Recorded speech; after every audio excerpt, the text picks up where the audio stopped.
কেমন আছেন আজগর সাহেব? জি ভালো। কিরকম ভালো? আজগর সাহেব হাসলেন। তার হাসি দেখে মনে হলো না তিনি ভালো। মৃত্যুর ছায়া যাদের চোখে পড়ে তারা এক বিশেষ ধরনের হাসি হাসে। উনি সেই হাসি হাসছেন। আমি একবার ময়মনসিংহ সেন্ট্রাল জেলে এক ফাঁসির আসামি দেখতে গিয়েছিলাম। ফাঁসির আসামি কিভাবে হাসে সেটা দেখার আমার শখ। ফাঁসির আসামির নাম হোসেন মোল্লা। তাকে খুব স্বাভাবিক মনে হলো। শুধু যক্ষ্মা রোগীর মতো জ্বলজ্বলে চোখ। সেই চোখও অস্থির। একবার এদিকে যাচ্ছে, একবার ওদিকে। বেচারার ফাঁসির দিন তারিখ জেলার সাহেব ঠিক করতে পারছেন না। কারণ বাংলাদেশে নাকি দুই ভাই আছে যারা বিভিন্ন জেলখানায় ফাঁসি দিয়ে বেড়ায়। তারা ডেট দিতে পারছে না। দুর্ভাগ্য বা সৌভাগ্যক্রমে আমি যেদিন গিয়েছি সেদিনই দুই ভাই চলে এসেছে। পরদিন ভোরে হোসেন মোল্লার সময় ধার্য হয়েছে। হোসেন মোল্লা আমাকে শান্ত গলায় বলল, ভাই সাহেব, এখনো হাতে মেলা সময়। এই ধরেন আজ সারাদিন পইরা আছে, তারপরে আছে গোটা একটা রাত। ঘটনা ঘটনের এখনো মেলা দেরি। বলেই হোসেন হাসল। সেই হাসি দেখে আমার সারা গায়ে কাঁটা দিল। প্রেতের হাসি। আজগর সাহেবের হাসি দেখেও গায়ে কাঁটা দিল। কি ভয়ঙ্কর হাসি। আমি বললাম, ভাই, আপনার কি হয়েছে? ডাক্তার কি বলেছে? আলসার। সারা জীবন অনিয়ম করেছি। খাওয়া দাওয়া সময় মতো হয় নাই, সেখান থেকেই আলসার। পেটে রোলারের গুঁতাও তো খেয়েছিলেন। রোলারের গুঁতা না খেলে যা হবার তা হতোই। সব কপালে লিখন, তাই না হিমু ভাই? তা তো বটেই। দূরে বসে চিকুন কলমে একজন কপাল ভর্তি লেখা লেখেন। সেই লেখার উপরে জীবন চলে। মাঝে মাঝে ওনার কলমের কালি শেষ হয়ে যায়। তখন কিছু লেখা লেখেন না। মুখে বলে দেন, যা বেটা, নিজের মতো সরে খা। এই বলে নতুন কলম নিয়ে অন্য একজনের কপালে লিখতে বসেন। বড়ই রহস্য এই দুনিয়া। রহস্য তো বটেই। এখন বলুন, আপনার চিকিৎসার কি হচ্ছে? অপারেশন হবার কথা। হবার কথা হচ্ছে না কেন? দেশে এখন সমস্যা। ডাক্তাররা ঠিকমতো আসতে পারেন না। অল্প সময়ের মধ্যে অপারেশন থিয়েটার খোলে। আমার চেয়েও যারা সিরিয়াস তাদের অপারেশন হয়। ও আচ্ছা। মৃত্যু নিয়ে আমার কোনো ভয়ভীতি নাই হিমু ভাই। আমি আবারও বললাম, ও আচ্ছা। ভালো মতো মরতে পারলে একটা আনন্দের ব্যাপার। আপনি শীঘ্রই মারা যাচ্ছেন। যে মরে গেলে 7,000 টাকাটার কি হবে? ওই লোক যে কোনো দিন চলে আসতে পারে। ও আর আসবে না। বুঝলেন কি করে আসবে না? তার সঙ্গে আমার কথা হয়েছে। তার সঙ্গে কথা হয়েছে মানে সে কি হাসপাতালে এসেছিল? যে আজগর ভাই, ব্যাপারটা ভালো মতো বুঝিয়ে বলুন তো, আমি ঠিক মতো বুঝতে পারছি না। আজগর সাহেব মৃদু গলায় বলতে শুরু করলেন। বোঝা যাচ্ছে যা বলছেন। খুব আগ্রহ নিয়ে বলছেন। হিমু ভাই, প্রচণ্ড ব্যথার জন্য রাতে ঘুমোতে পারি নাই। গত রাতে ডাক্তার সাহেব একটা ইনজেকশন দিয়ে ঘুম পাড়িয়ে দিয়েছে। রাত 3টার দিকে ঘুমটা ভেঙে গেল। দেখি খুব পানির পিপাসা। হাতের কাছে টেবিলের ওপর একটা পানির জগ আছে। জগে পানি নাই। জেগে আছি। নার্সদের কেউ এদিকে আসলে পানির কথা বলবো, কেউ আসছে না। হঠাৎ কে যেন দুবার কাশলো। আমার টেবিল উত্তর দিকে, কাশিটা আসলো দক্ষিণ দিক থেকে। মাথা ঘুরিয়ে হতভম্ব হয়ে দেখি মনসুর। মনসুরকে? যে আমাকে 7,000 টাকা দিয়ে গিয়েছিল সে। ও আচ্ছা। আমি রেগে গেলাম। এই লোকটা আমাকে কি যে যন্ত্রণায় ফেলেছে ভেবে দেখুন। আমি বললাম, তোমার ব্যাপারটা কি? কোথায় ছিলে তুমি? তুমি কি জানো তুমি আমাকে কি যন্ত্রণায় ফেলেছো? মনসুর চুপ করে রইল। মাথাও তোলে না। আমি বললাম, কথা বললা না কেন? শেষে সে বলল, ভাইজান, আমি আসবো কেমনে? আমার মৃত্যু হয়েছে। আপনি যেমন মনোকষ্টে আছেন, আমিও মনোকষ্টে আছি। এত কষ্টের টাকা পরিবারের কাছে পাঠাইতে পারি নাই। আমি বললাম, তুমি ঠিকানা বলো, আমি পাঠিয়ে দেব। টাকার পরিমাণ আরো বেড়েছে। পোস্ট অফিসের পাসবইয়ে টাকা রেখে দিয়েছিলাম।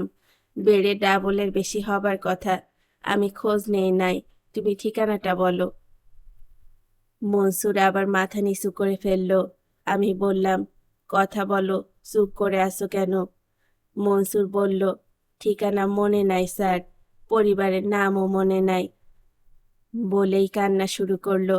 তখন একজন নার্স ঢুকলো। তাকিয়ে দেখি মনসুর নাই। আমি নার্সকে বললাম, সিস্টার পানি খাবো। তিনি আমাকে পানি খাইয়ে চলে গেলেন। আমি সারা রাত জেগে থাকলাম মনসুরের জন্যে। তার আর দেখা পেলাম না। এই হচ্ছে হিমু ভাই ঘটনা। এটা কোনো ঘটনাই না, এটা একটা স্বপ্ন। স্বপ্ন দেখেছেন? জি না হিমু ভাই, স্বপ্ন না, স্পষ্ট চোখের সামনে দেখা। মনসুর আগের মতোই আছে, তার কোনো পরিবর্তন হয় নাই।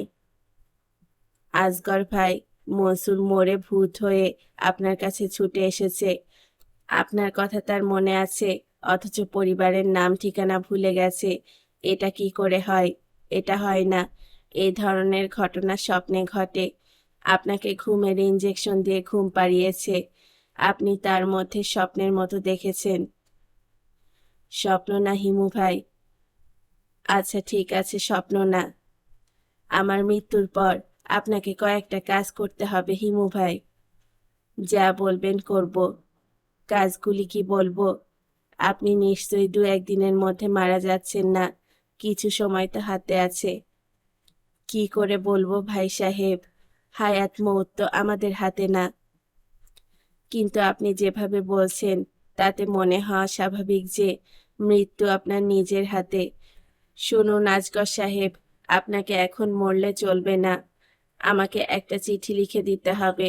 আপনার মুখ তার মতো হাতের লেখায় আপনি আমার হয়ে একটি চিঠি লিখবেন। কাকে লিখব? একটা মেয়েকে লিখবেন। নাম তার মারিয়া। খুব দামি কাগজে খুব সুন্দর কালিতে চিঠিটা লিখতে হবে। অবশ্যই লিখব হিমু ভাই, আনন্দের সঙ্গে লিখব। সমস্যা হলো কি জানেন? অসহযোগের জন্য দোকানপাট সব বন্ধ। দামি কাগজ যে কিনবো সেই উপায় নেই। কাজেই অসহযোগ না কাটা পর্যন্ত যেভাবেই হোক আপনাকে বেঁচে থাকতে হবে। এটা মনে রাখবেন। আমাকে যদি চিঠিটা লিখে না দিয়ে যান, তাহলে আমার একটা আফসোস থাকবে। আপনার চিঠি আমি অবশ্যই লিখে দেব হিমু ভাই। তাহলে আজ উঠি। আর একটু বসুন। অসুস্থ মানুষের পাশে বসে থাকতে ভালো লাগে না। আজগর সাহেব নিচু গলায় বললেন, আমার শরীরটা অসুস্থ, কিন্তু হিমু ভাই মনটা সুস্থ। আমার মনে কোনো রোগ নাই। আমি চমকে তাকালাম। মৃত্যুর লক্ষণ বলে একটা ব্যাপার আছে। মৃত্যুর আগে এই সব লক্ষণ প্রকাশ পায়। মানুষ হঠাৎ করে উচ্চ স্তরের দার্শনিক কথাবার্তা বলতে শুরু করে। তাদের চোখের জ্যোতি নিভে যায়। চোখে কোনো প্রাণ থাকে না। শরীরের যে অংশ সবার আগে মারা যায়, তার নাম চোখ। হিমু ভাই, জি। ডাক চলাচল কি আছে? কিছুই চলছে না। ডাক চলবে কিভাবে? আমার আত্মীয় স্বজনদের একটু খবর দেওয়া দরকার। ওদের দেখার জন্য যে মনটা ব্যস্ত হয়ে আছে তা না। অসুস্থ ছিলাম এই খবরটা তারা না পেলে মনে কষ্ট পাবে। ডাক চলাচল শুরু হলেই খবর দিয়ে দেব। মানুষ খুব কষ্ট করছে, তাই না হিমু ভাই? বড় বড় নেতারা যদি ভুল করেন, তাহলে সাধারণ মানুষ তো কষ্ট করবেই। আমরা যারা ছোট মানুষ আছি হিমু ভাই, আমরাও ভুল করি। মানুষের জন্মই হয়েছে ভুল করার জন্য। তবে হিমু ভাই, ছোট মানুষের ভুল ছোট ছোট, তাতে তার নিজের ক্ষতি, আর কারোর ক্ষতি হয় না। বড় মানুষের ভুলগুলো বড় বড়, তাদের ভুলে সবার ক্ষতি হয়। আমরা ছোট মানুষরা নিজেদের মঙ্গল চাই, বড় মানুষরাও তাদের মঙ্গল চান। কিন্তু হিমু ভাই, তারা ভুলে যান, যেহেতু তারা বড়, তাদের নিজেদের মঙ্গল দেখলে হবে না, তাদের দেখতে হবে সবার মঙ্গল। ঠিক বলেছি না? ঠিক বলেছেন। আমাকে এইসব ঠিক কথা বলে লাভ কি? যাদের বলা দরকার তাদের বললে তো তারা শুনবেন না। একটা কি ব্যবস্থা করা যায় হিমু ভাই? আমি খালেদা জিয়ার সঙ্গে দুটো কথা বলবো, শেখ হাসিনার সাথে দুটো কথা বলবো। এরশাদ সাহেবের সঙ্গে তো আর কথা বলা যাবে না, উনি জেলে। কারোর সঙ্গেই কথা বলা যাবে না। নেতারা সবাই আসলে জেলে। নিজেদের তৈরি জেলখানায় তারা আটকে পড়ে আছেন। সেই জেলখানায় পাহারা দিচ্ছে তাদেরই প্রিয় লোকজন। তারা তা জানেন না। তারা মনে করেন তারা স্বাধীন, মুক্ত, বিহঙ্গ। বুঝলেন আসগর সাহেব? যে হিমু ভাই, উচ্চ স্তরে চিন্তা ভাবনা করে কোনো লাভ নেই। আপনি ঘুমোবার চিন্তা করেন। যে আচ্ছা, আপনাকে একটা কথা বলবো হিমু ভাই, যদি কিছু মনে না করেন। জি না, কিছু মনে করব না। আপনি যে চিঠিটা আমাকে দিয়ে লেখাবেন, সেই চিঠির কাগজটা আমি কিনবো। সেটা হলে তো খুব ভালো হয়। আমার হাত একেবারেই খালি। বাংলাদেশের সবচেয়ে দামি কাগজটা আমি আপনার জন্য কিনবো হিমু ভাই। শুধু কাগজ কিনলে তো হবে না, কলমও লাগবে, কালিও লাগবে। সবচেয়ে দামি কাগজে 2 টাকা দামের বল পয়েন্টে লিখবেন, তা তো আর হয় না। দামি কাগজে লেখার জন্য দামি কলমও লাগবে। খুবই খাঁটি কথা বলেছেন হিমু ভাই। কলম আর কালিও আমি কিনবো। আমি যে আপনাকে কত পছন্দ করি আপনি জানেন না হিমু ভাই। জানবো না কেন? জানি। ভালোবাসা মুখ ফুটে বলতে হয় না, ভালোবাসা টের পাওয়া যায়। যাই আসগর সাহেব, দেশ স্বাভাবিক হোক, দোকানপাট খুলুক, আপনাকে সঙ্গে নিয়ে কাগজ কলম কিনে আনবো। অবশ্যই, অবশ্যই। আর তার মধ্যে যদি মনসুর এসে আপনাকে বিরক্ত করে, তাহলে কষে ধমক লাগাবেন। মানুষ হয়ে ভূতদের হাঙ্কি পাঙ্কি সহ্য করা কোনো কাজের কথা না। আজ হরতালের কতদিন চলছে, মনে হচ্ছে সবাই দিন তারিখের হিসেব ভুলে গেছে। নগরী জন্ডিস হয়েছে, নগরী পড়ে আছে ঝিম মেরে। এই রোগের চিকিৎসা নেই, বিশ্রামই একমাত্র চিকিৎসা। নগরী বিশ্রাম নিচ্ছে। আগের হরতালগুলিতে মোটামুটি আনন্দ ছিল। লোকজন ভিডিও ক্যাসেটের দোকান থেকে ক্যাসেট নিয়ে যেত। স্বামীরা দুপুরে স্ত্রীদের সঙ্গে ঘুমানোর সুযোগ পেত। স্ত্রীরা আঁতকে উঠে বলতো, এ কি, দিনে দুপুরে দরজা লাগাচ্ছ কেন? বাড়ি ভর্তি ছেলে মেয়ে। স্বামী উদাস গলায় বলতো, আজ হরতাল না। এখনকার অবস্থা সেরকম না, এখন অন্যরকম পরিবেশ।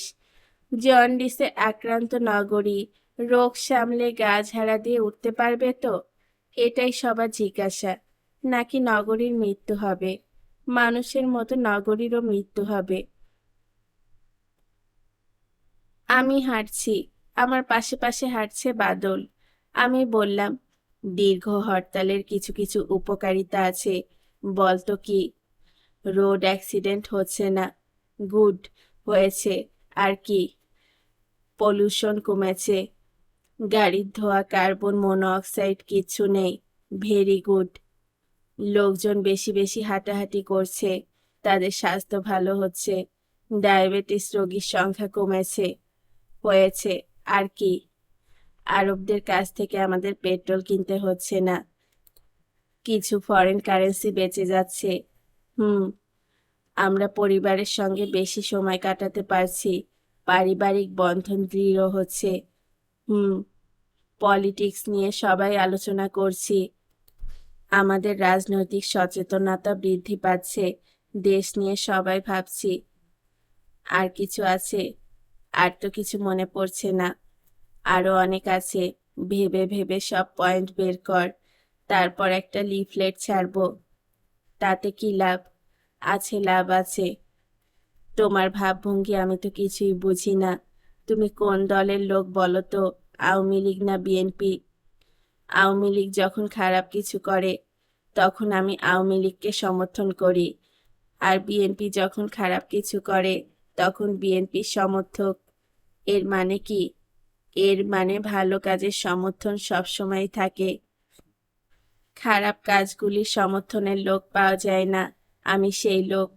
খারাপ কাজের জন্য সমর্থন লাগে, কারণ সব খারাপের মধ্যেও কিছু মঙ্গল থাকে। আমরা যাচ্ছি কোথায় হিমুদা? একটা মেয়ের সঙ্গে দেখা করতে যাচ্ছি। কে? মারিয়া? হুম, তার নাম জয়গুণ। জয়গুণ কে? তুই চিনবি না, খারাপ ধরনের মেয়ে। ও আচ্ছা। বাদল চমকালো না বা বিস্মিত হলো না। সে আমার আদর্শ ভক্ত। দলপতির কোনো সিদ্ধান্তের বিষয়ে কিছু বলবে না, বিস্মিত হবে না, চমকাবে না, অন্ধের মতো অনুসরণ করবে। একদল মানুষ কি শুধু অনুসরণ করার জন্যই জন্মায়? প্রথম 3টা টোকা, তারপর আবার 3টা। এরকম করতে থাকলে জয়গুণ নামের অতি রূপবতী এক তরুণী এসে দরজা খুলে দেবার কথা, যার শাড়ি থাকবে এলোমেলো, যার ব্লাউজের 2টা বোতাম নেই। বেশ কয়েকবার মোর্স কোডের ভঙ্গিতে 3-1-3-1 শব্দ করার পরে দরজা সামান্য খুলল। সামান্য ফাঁক দিয়ে দেখা যাচ্ছে না দরজা কে খুলেছে। কানা কুদ্দুস বলে দিয়েছিল দরজা খুলবে জয়গুণ। সেই ভরসাতে আন্দাজের ওপর বললাম, কেমন আছো জয়গুণ?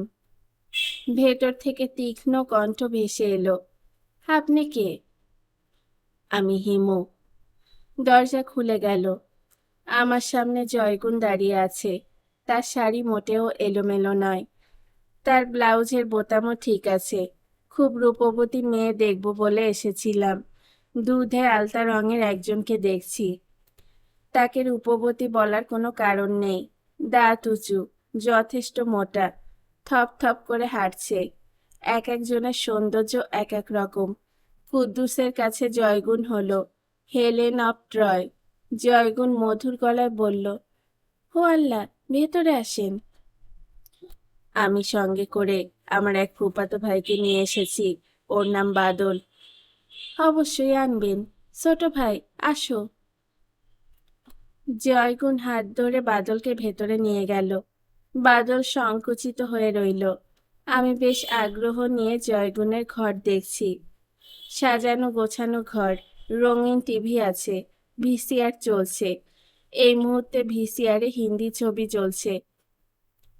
জয়গুণ লজ্জিত ভঙ্গিতে বলল, সময় কাটে না, এই জন্য রোজ 3টা-4টা কইরা ছবি দেখি। আপনারা আরাম করে বসেন, এসি সারি। এসি আছে? যে আছে, ঠান্ডা বাতাসে শৈলে বাত হয়, এই জন্য এসি ছাড়ি না, ফ্যান দিয়া কাম সারি। আমাদের জন্য এসি ছাড়বে, এতে তোমার আবার বাত হবে না তো? কি যে কন হিমু ভাইজান, অল্প সময়ে কি বাত হইব?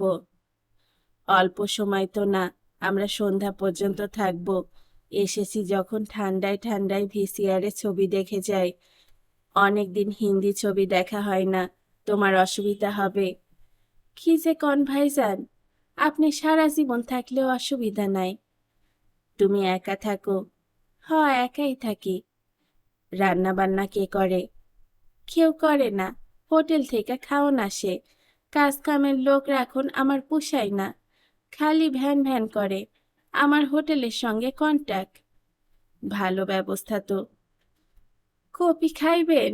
কপি বানানোর জিনিস আছে। হ্যাঁ, কপি খাওয়া যায়। জয়গুণ অতি ব্যস্ততার সঙ্গে কপি আনতে গেল।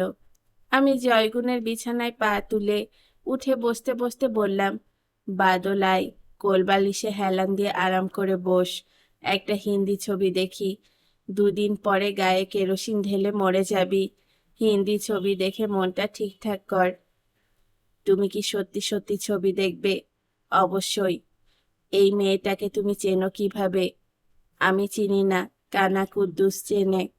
কানা কুদ্দুসকে? ভয়াবহ খুনি। মানুষ মারা হচ্ছে তার কাছে কোনো ব্যাপারই না, মশা মারার মতোই সহজ। এই ভদ্র মহিলা কি ওনার স্ত্রী? প্রায় সেরকমই। জয়গুণ হচ্ছে কানা কুদ্দুসের বনলতা সেন। ভদ্র মহিলা কি সুন্দর দেখেছ হিমুদা? সুন্দর? আমি এত সুন্দর মেয়ে জীবনে দেখিনি। তাই নাকি?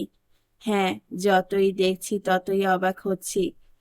তোর মনে হচ্ছে না দাঁতগুলি বেশি উঁচু? তোমার দাঁতের দিকে তাকাবার দরকার কি? তাও তো বটে, দাঁতের দিকে তাকাবো কেন?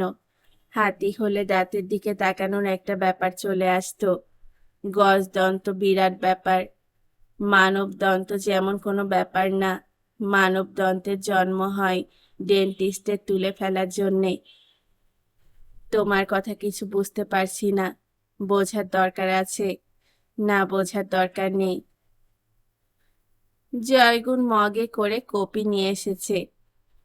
এক এক মগে 1 পোয়াচ করে চিনি দিয়ে বানানো ঘন সিরাপ জাতীয় বস্তু। আমি মুখে দিয়ে বললাম, অপূর্ব। আমি যা বলি বাদলও তাই করে, কাজেই বাদলও চোখ বড় বড় করে বলল, অপূর্ব। জয়গুণের সুন্দর মুখ আনন্দে ভরে গেল। সে বলল, ছবি দেখবেন ভাইজান? হ্যাঁ, দেখব। ভালো একটা কিছু দাও। পুরনো ছবি দেখবেন? দিদার আছে, দিলীপ কুমারের ছবি। দিলীপ কুমারের ছবি দেখা যেতে পারে। Black and white? সাদা কালোর কোনো অসুবিধা নেই। তারপর জয়গুণ, কুদ্দুসের কোনো খবর যেন? যে না, মেলা দিন কোনো খোঁজ নাই। বুঝছেন ভাইজান, মানুষটার জন্য অতি অস্থির থাকি। হে বুঝে না কোন দিন কোন বিপদে পড়ে। বিপদের কি কোনো মা বাপ আছে? সব কিছুর মা বাপ আছে, বিপদের মা বাপ নাই। তারে কে বুঝাইবে কন?